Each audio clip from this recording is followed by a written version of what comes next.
Hello guys, how are you? Hopefully you will be fine. Guys, हम लोगों ने previous video में discuss करा था रूट सिस्टम के बारे में। रूट सिस्टम में parts of root and type of root के बारे में डिस्कस करा था। आज हम लोग डिस्कस करेंगे सूट सिस्टम के बारे में। बट इससे पहले मैं आपको बताना चाहूँगी कि अगर आपने पिछले वीडियो को नहीं देखा है तो पहले आप जाकर के पीछे के वीडियो को देखो, क्योंकि अगर हम किसी भी चीज़ को सीरीज में समझते हैं या देखते हैं तो वो चीज़ हमारे लिए समझने में और ज़्यादा ईजी हो जाता है। तो गाइज, हम लोग अपना टाइम वेस्ट ना करते हुए अपने टॉपिक को स्टार्ट करते हैं। सूट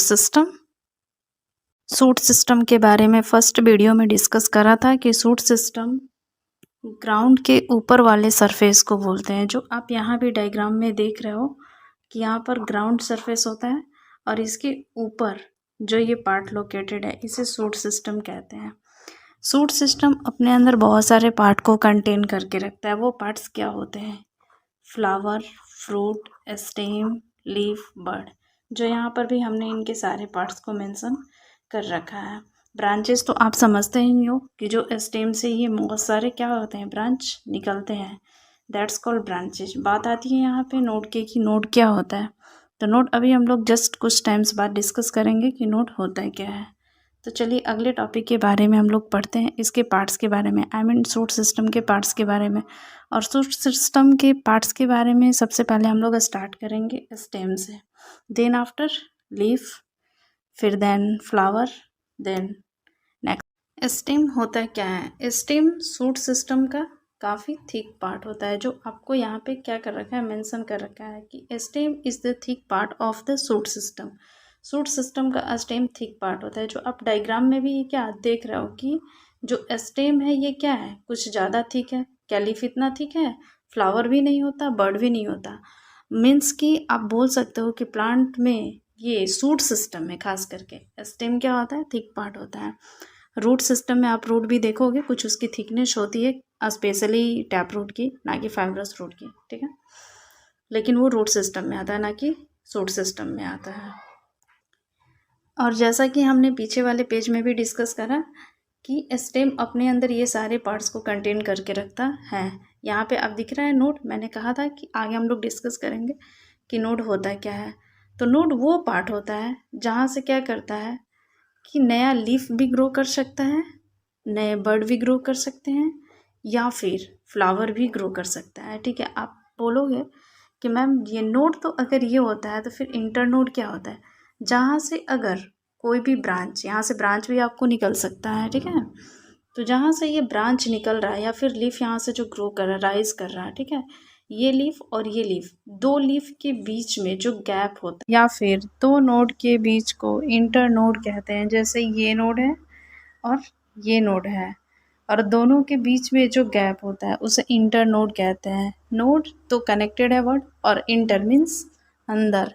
तो नोड के ये बीच का पार्ट, ठीक है, that's called internode.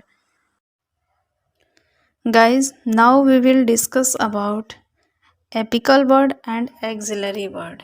Apical bud को जैसा कि आप डायग्राम में देख रहे हो कि ऊपर में लोकेटेड है, आई मीन मेन टिप्स के पास, मीन से इंडिकेट कर रहा कि जो प्लांट को आगे की ओर ग्रो करने में, आई मीन कि इसकी ग्रोथ में, बोल सकते हैं कि इसकी हाइट में इंक्रीजमेंट करने में क्या करता है, हेल्प करता है। कौन? Apical word. But axillary word क्या होता है? जिससे साइड से लीफ राइज करे न्यू, या फिर ब्रांचेस न्यू राइज करते हैं। तो आप दोनों के बीच में अब डिफरेंस समझ गए होंगे कि axillary bud and apical bud में डिफरेंस क्या होता है। एपिकल बर्ड जो फॉरवर्ड डायरेक्शन में ग्रो करता है प्लांट, एंड एक्सिलरी बर्ड जिससे न्यू ब्रांचेज या फिर न्यू लीव्स क्या करते हैं, ग्रो करते हैं, आई मीन राइज करते हैं, उसे हम लोग एक्सिलरी बर्ड कहते हैं। अब नेक्स्ट टॉपिक के बारे में समझेंगे। नाउ नेक्स्ट पार्ट है सूट सिस्टम का blade, means leaf blade. Leaf blade क्या होता है? खैर ये तो लीफ का जब डायग्राम समझेंगे तभी भी समझ सकते हैं, बट अभी थोड़ा सा मैं बता दूं कि जो लीफ का चौड़ा पार्ट होता है, ठीक है, ये चौड़ा पार्ट्स, ठीक है, broad like a structure, that called leaf blade. Blade means आप देखियो ना, ब्लेड घर में भी इस्तेमाल करते हैं। ब्लेड क्या होता है? एक चौड़ा ही पार्ट होता है ना, ठीक है।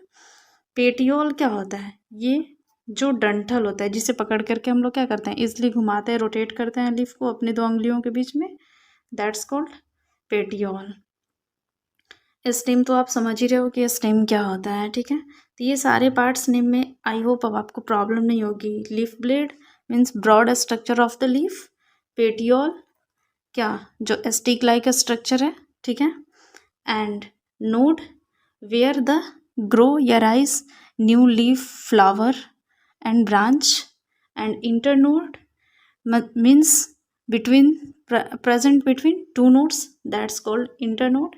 एक्जुलरी बर्ड मैंने बताया है, या लेटरल बर्ड, जैसे रूट में भी पढ़ा था हमने कि लेटरल रूट क्या होता है, तो या सेकेंडरी रूट मीन्स क्या है कि मेन ब्रांच से जो साइड से गया रहता है। तो ठीक कंडीशन यहाँ पे भी है, जो मेन ब्रांच है और साइड में जो मतलब कि ब्रांच निकलने में ग्रो करेगा, दैट्स एक्जुलरी बर्ड।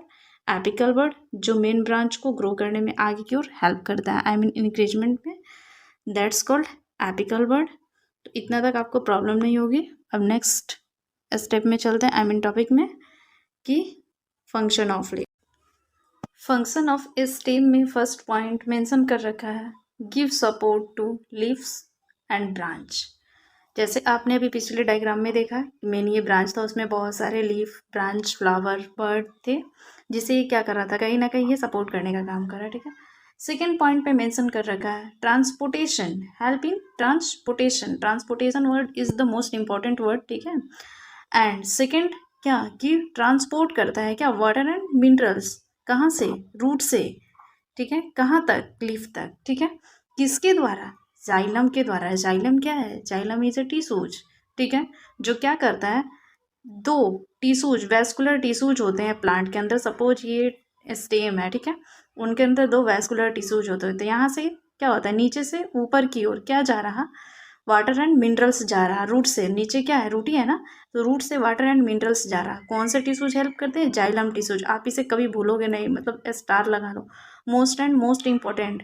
कहीं कहीं पूछे भी जाते हैं एग्जाम्स में, ऑप्शनल में दे देगा कि कौन सा ऐसा टिश्यूज है जो वाटर एंड मिनरल्स को ट्रांसपोर्ट करता है, तो आप बताओगे वहाँ पे कि जाइलम। एंड फ्लोएम टिश्यूज क्या हेल्प करता है, फूड को, फूड पार्टिकल्स, लीफ से, अगर यहाँ लीफ है, ठीक है, यहाँ पे फूड फैक्ट्री, आई मीन की मैन्युफैक्चरिंग का काम करा लीफ ने फोटोसिंथेसिस के द्वारा, तो जो फूड होता है वो ट्रांसपोर्ट करता है डिफरेंट डिफरेंट ब्रांच में। कौन ट्रांसपोर्ट करता है, अभी हमने डिस्कस करा कि स्टेम, ठीक है, तो वो टिश्यूज का क्या नाम है, तो फ्लोएम। तो आप कंफ्यूज नहीं होगे, जाइलम एंड फ्लोएम में अक्सर लोग कंफ्यूज हो जाते हैं, तो आप कंफ्यूज मत होना कि जाइलम वाटर एंड मिनरल्स को ट्रांसपोर्ट करता है एंड फ्लोएम फूड को ट्रांसपोर्ट करता है। वो फूड नहीं जो हम लोग खाते हैं, ठीक है, वो फूड मतलब एक क्या मैं बताऊँ, सॉल्युबल फूड होता है जो लीफ के द्वारा मैन्युफैक्चर करी जाती है।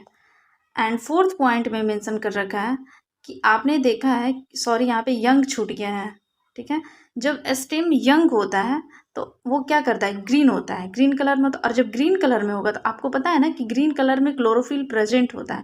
तो क्लोरोफिल क्या करता है, फोटोसिंथेसिस के द्वारा फूड बनाने में हेल्प करता है। तो कभी कभी ये भी क्वेश्चन पूछ सकता है आपसे कि यंग स्टेम जो होते हैं, आई मीन यंग प्लांट्स के जो स्टेम होते हैं, क्या मतलब कि फोटोसिंथेसिस करते हैं, आप बताओगे हाँ, ठीक है। ऐसा नहीं सोचना कि सिर्फ और सिर्फ लीफ ही फोटोसिंथेसिस करता है, कभी कभी स्टेम भी फोटोसिंथेसिस करता है। इनफैक्ट आपने सुन रखा होगा कि डेजर्ट एरिया में जो प्लांट होते हैं, तो वो यंग हो या ना हो, लेकिन अगर सम टाइम्स क्वेश्चन में लगा दे या फिर सम प्लांट्स लगा दे कि क्या कुछ ऐसे प्लांट्स के स्टेम होते हैं कि फोटोसिंथेसिस करते हैं, तो आप बोलोगे यस, ठीक है। ऐसा नहीं कि सिर्फ और सिर्फ हमारा लीफ ही फोटोसिंथेसिस करता है, क्योंकि जैसे डेजर्ट एरिया में अभी डिस्कस करा ना हमने, डेजर्ट एरिया में जो प्लांट होता है, कैक्टस ट्री जो होता है, कैक्टस का जो प्लांट होता है, उनके स्टेम जो होते हैं काफ़ी फ्लैशी होता है और उनके स्टेम भी काफ़ी ग्रीन होते हैं। और ग्रीन होते हैं, आप जानते हो कि जब ग्रीन है तो ऑब्वियसली उसमें क्लोरोफिल तो कहीं ना कहीं प्रेजेंट है ही, और जब क्लोरोफिल प्रेजेंट है तो सनलाइट को ट्रैप करेगा, और सनलाइट को ट्रैप करेगा तो फोटोसिंथेसिस में हेल्प करेगा, ठीक है। यहाँ तक तो आपको कोई प्रॉब्लम नहीं होगी। खैर अगर आपको प्रॉब्लम हुई भी होगी तो लीफ की डायग्राम में फिर से हम लोग इसके बारे में डिस्कस करेंगे।